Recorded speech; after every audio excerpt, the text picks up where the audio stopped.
Bamwe muri mwe mwagiye mwumva indege ya F-35 mukagira ngo ni inzozi cyangwa se mukagira ngo ni amakabya nkuru. Gusa nagira ngo umenyeshe ko ibintu byose utamenye kuri indege ya F-35 ugiye kwimenyera muri iki kigeranyo.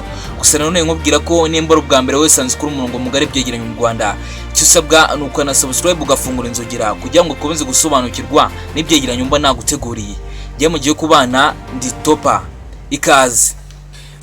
Ku banyeshuri biga muri level ndetse na level 5, ndavuga kuri ba bantu batakoze stage cyangwa se bayikoze ntibabona aho basinyisha. Muri Skyres Rwanda Limited turabafasha.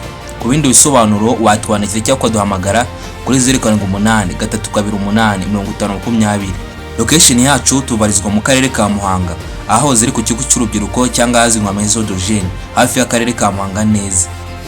Muri Skyres Rwanda Limited tugufasha gukabya inzozi zawe. Hagere maze tugufashe mu byo wifuza byose.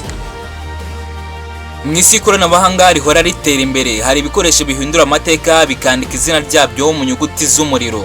Muri ibyo indege y'intambara ya F-35 Lightning II ni imwe mu zigaragara nk'igihanganye cyihariye cyubatse ku buhanga buhanitse n'ubwenge budasanzwe.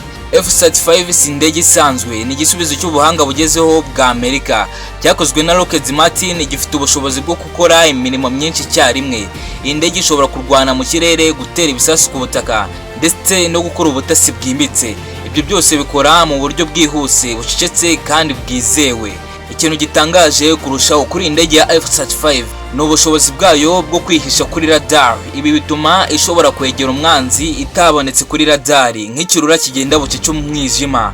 Iyo iri mu kirere iba ifite ijisho rirenze iry'umuntu. Sensa zayo zikusanya amakuru mu mpande zose, zikayatanga ku mupilote mu buryo bworoshye kumva no gufata ibyemezo byihuse.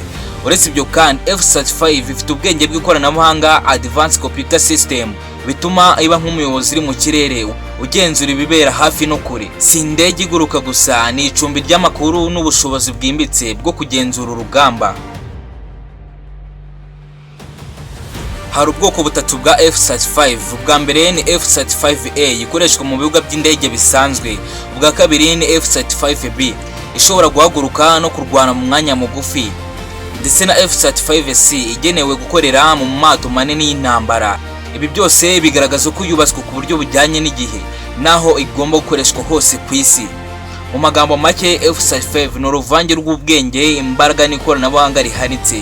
Ni ikimenyetso cy'uko isi y'intambara igenda ihinduka, aho ubwenge burusha imbaraga zo kugaragara. Ni indege idasanzwe kandi ihagaze nk'umurinzi utavogerwa mu kirere.